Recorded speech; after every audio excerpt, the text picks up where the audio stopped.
হয়েছে যার জন্য। তারপর ঘরে মা বাবাকে দেখাশোনা করা, কোন সময় কোন ওষুধটা তাদের দরকার সেটা পুরো নিজের হাতে দেখে। তারপরে বাড়িতে কোনো আত্মীয় স্বজন আসলে তাদেরকে পুরো দেখাশোনা করার দায়িত্ব পুরো দিদিভাই নিজের হাতে তুলে নিয়েছে। একটা কমপ্লেন আজ পর্যন্ত আসতে দেয়নি। আর তাছাড়া পিসিমণি সংসার সামলানো চারটিখানি কথা নাকি, আপনি তো জানেনই। আর দিদিভাই একটু বই পড়তেই যা ভালোবাসে, তাই আমি মাঝে মধ্যে একটু বই নিয়ে আসি। আর তাছাড়া উনি আমার বড় যা নয়, আমার দিদির মতন, আমার বড়দি। হ্যাঁ পিসিমণি, আমরা কিন্তু দুই যা না, আমরা কিন্তু দুই বোনের মতো। এমনকি বলতে পারে নিজের বোনের থেকেও কম কিছু না। আমরা দুজন কিন্তু শুধু বোনের মতো নই, আমরা দুজন কিন্তু খুব ভালো বন্ধু এবং দুজন দুজনকে সবকিছু শেয়ার করি। আর হ্যাঁ পিসিমা, আমাদের দুজনের মধ্যে কিন্তু ঝগড়া বা মনোমালিন্য করানো কিন্তু খুব টাফ ব্যাপার। আর আমরা এটাও জানি আমাদের অনেক আত্মীয় স্বজন আছে যারা আমাদের পেছনে অনেক চেষ্টা করে আমাদের মধ্যে ভাঙন ধরানোর জন্য, কিন্তু কেউই কিন্তু পারে না, কারণ আমরা সবার বলাই বন্ধ করে দিই।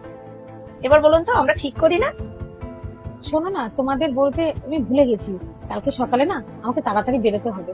আরে পিসিমণি, আপনার তো এক সপ্তাহ পরে যাওয়ার কথা ছিল। না, আমার একটু বাড়িতে কাজ পড়ে গেছে, যাই জামা কাপড়গুলো গুছিয়ে নি।